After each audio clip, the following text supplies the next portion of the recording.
People ask me why we need the Old Testament. I'm going to give you some quotes here as to why we refer to the Old Testament. Without the Old Testament, most of the New Testament would not exist. So people who are telling you we only need the New Testament, you need to find the quotes that are found in the Old Testament that compose over 80% of what you guys call the New Testament.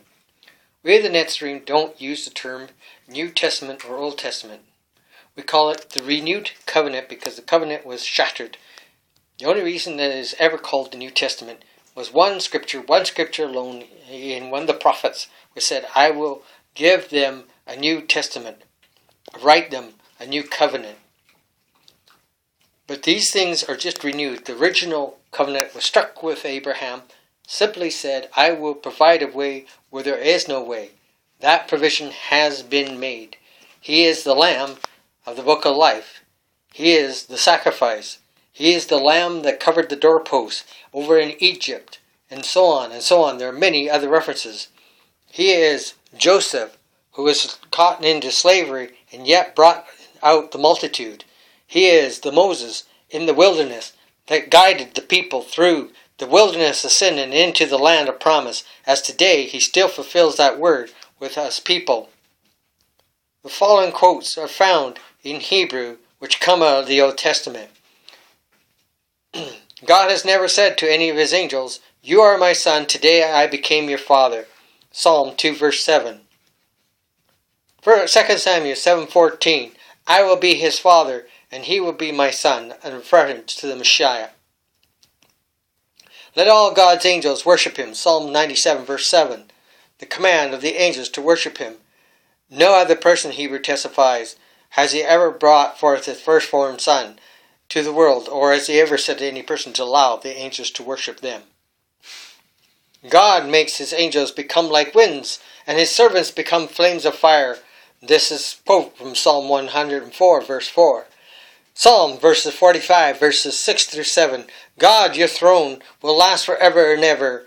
You will rule upon the kingdom with fairness.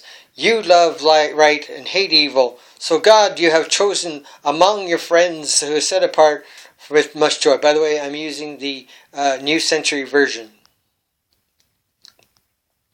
Again, from Psalm 102, verse 25 through 27, you'll find that recorded in Hebrews chapter 1, verses 10 through 12.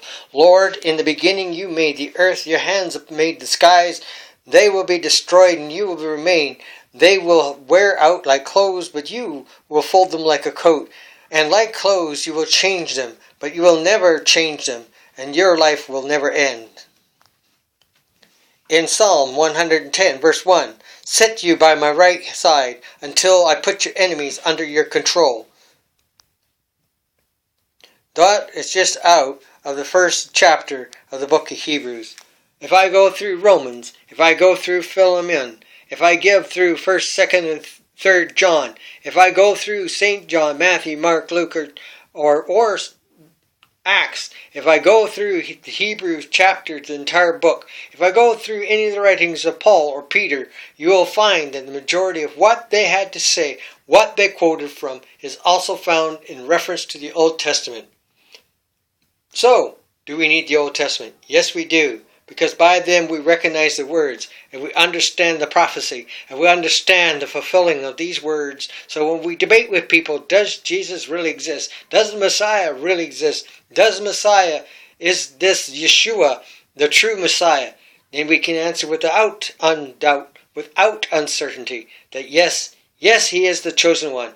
He is the Redeemer of Israel, and he will return to reign with us here and set up his kingdom for 1,000 years, and then we will be gathered together with him in glory.